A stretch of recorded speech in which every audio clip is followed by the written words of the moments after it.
¿Cuál es la composición del aire? Uno normalmente piensa que es como oxígeno y CO2, o sea, dióxido de carbono. Pero en realidad es muy diferente. De hecho, lo que menos tiene el aire, pues de las cosas que menos tiene es oxígeno y CO2. Aquí les muestro una gráfica donde se van a dar cuenta que la mayor cantidad de gases en el aire es nitrógeno. Normalmente el nitrógeno tiene 78,09%. Este es el aire inhalado, el que todavía no está, digámoslo así, intervenido por nosotros. Y de ahí ya sí tiene un 20,9%, como 21% de oxígeno. 0,93, es decir, un 1% de argón, que en realidad no nos interesa mucho para medidas de este curso, y dióxido de carbono solo un 0,04. Y hay otros gases que no son relevantes para este caso. Este es el aire que inhalamos. Entonces ya sabemos que cuando inhalamos tenemos ¿cuánto de oxígeno? 21% aproximadamente. Y de CO2, 0,04. En el aire húmedo exhalado van a cambiar los valores. ¿Por qué? Porque cuando yo inhalo, aquí se hace un intercambio de gases y al exhalar, si yo mido este aire que sale, ya voy a ver que los componentes son distintos. Así mido este aire por acá que aún no ha ingresado a mi cuerpo. ¿Por qué? Porque aquí en el intercambio utilicé unos y le entregué otros gases. Recuerden, a través de los alvéolos, que son esas uvitas donde se hace todo el intercambio entre la sangre y el pulmón, y cambia la composición.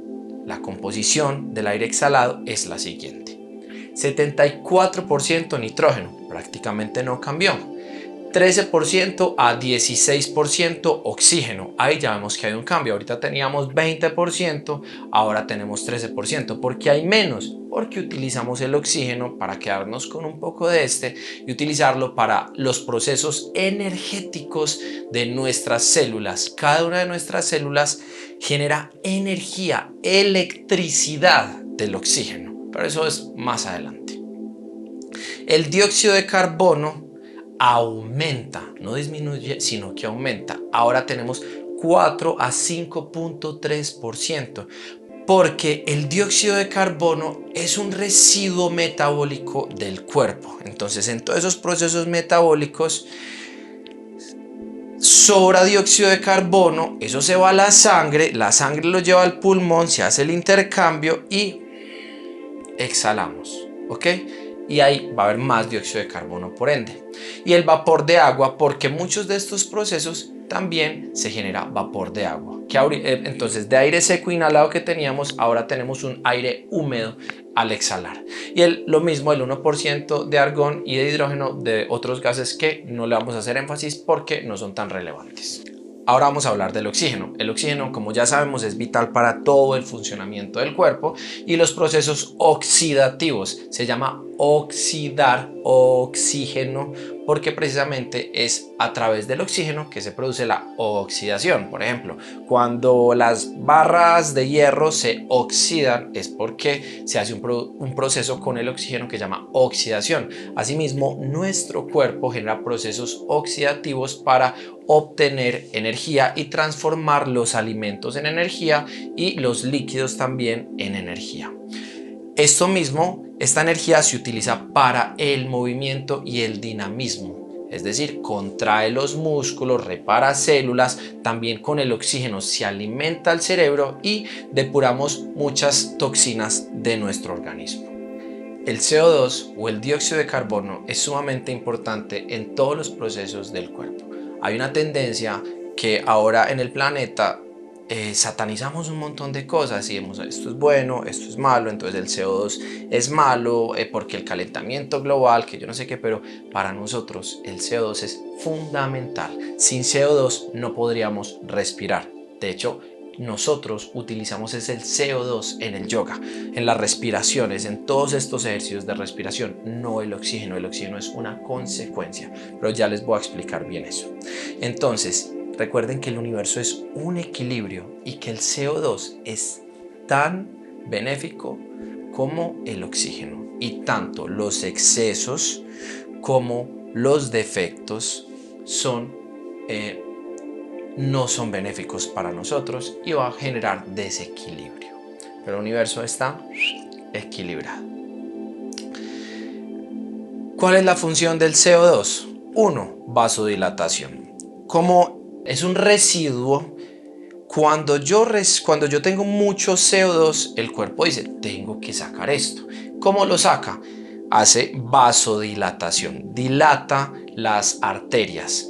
Además de eso, también dilata las vías respiratorias y eso aumenta la eficiencia del flujo y aumenta la absorción de oxígeno. Vamos otra vez. Nosotros tenemos un centro en el cerebro que se llama el centro respiratorio, que es el que nos dicta. Ustedes no han visto que normalmente nosotros no pensamos en inhalar o en exhalar, sino que lo hacemos automáticamente. Cuando estamos cansados, en automático nos movemos de una forma diferente, ansiosos de una forma diferente. Cuando estamos a punto de irnos a dormir, respiramos diferente. Pero todo esto se hace en automático. ¿Por qué? Porque tenemos algo en el cerebro que se llama el centro respiratorio. Y ese centro respiratorio tiene como un termómetro que va midiendo no el oxígeno, sino el CO2. Y mide cuánto CO2, ese es su punto de referencia. Mide cuánto CO2 tenemos en la sangre. Entonces, si hay mucho CO2, ese centro respiratorio dice, hay que cambiar la forma en la que estoy respirando y empieza a aumentar la respiración. Además de eso, manda una señal y hace que las arterias se dilaten. ¿Para qué? Para que fluya más sangre rápido y llegue rápido la sangre a los pulmones y se vaya más rápido ese CO2. Y además de eso hace broncodilatación. Los bronquiolos también, recuerden que están cubiertos de músculo liso y hace que se expandan y genere más espacio para que el flujo gaseoso sea mucho más fácil. Todo esto es por el CO2, no por el oxígeno. Sí es con el fin de obtener más oxígeno y de liberar más CO2, pero si por ejemplo nosotros no tenemos CO2 en el cuerpo, lo que pasa es que no vamos a respirar, porque es el que nos dicta la respiración. Si ustedes quitan en este momento todo el CO2 de este espacio, yo en automático voy a comenzar a parar de respirar. Ojo. Entonces, cuando nosotros hacemos todos los ejercicios que vamos a practicar en este curso, nosotros en realidad no estamos jugando a eliminar o a obtener más oxígeno, sino que estamos jugando es con el CO2, porque el cuerpo es hipersensible a los cambios de CO2. Les voy a dar un tip así como muy rápido, y es que les voy a decir, por ejemplo, una persona qué es lo que le pasa con la heroína, que la gente dice, heroína, sí, la heroína tiene todo que ver con el centro respiratorio. Entonces, ¿cómo funciona, digamos, ese high de la heroína donde la gente se relaja y queda así como, ¿cómo funciona eso? Porque lo que hace la heroína es que actúa directamente sobre el centro respiratorio y lo inhibe. Entonces él no puede medir el CO2.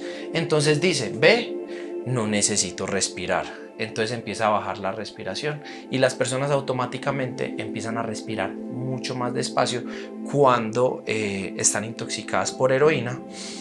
Entonces la respiración comienza a bajar. Eso es lo único que hace la heroína. En realidad no tiene más efectos. Ojo, cuando baja mucho la respiración, ¿qué comienza a pasar? Se acumula el CO2 en nuestro cuerpo y el CO2 genera una sensación de intoxicación, que es lo que genera esa sensación de relajamiento. Entonces nosotros, cuando las personas utilizan heroína, no sienten el efecto de la heroína, sino del CO2. O sea que yo me puedo sentir como drogado solo respirando. Por supuesto que sí. Intenten eso. Empiecen a bajar la respiración muy conscientemente.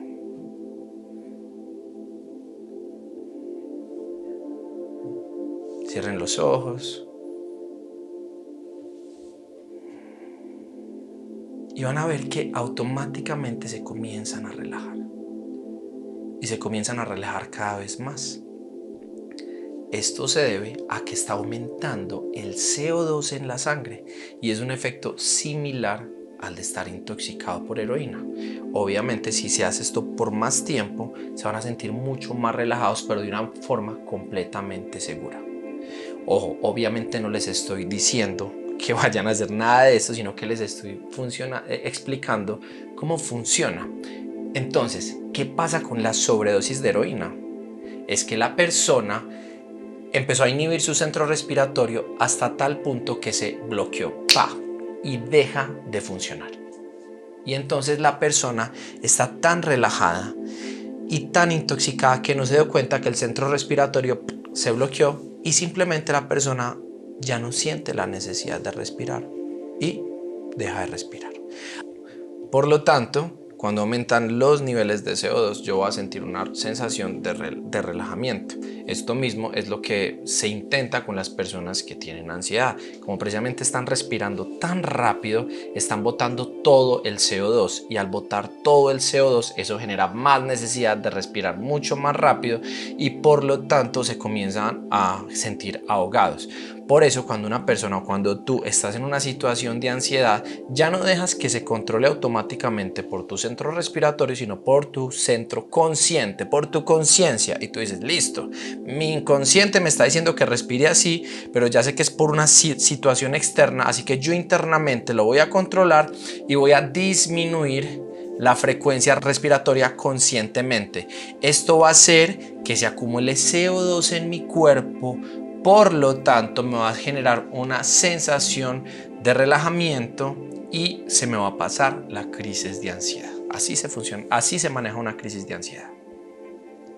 Entonces, en conclusión, tanto el oxígeno como el CO2 son buenos. El oxígeno evidentemente lo necesitamos para todo, pero es el CO2 el que nos dicta cómo respirar.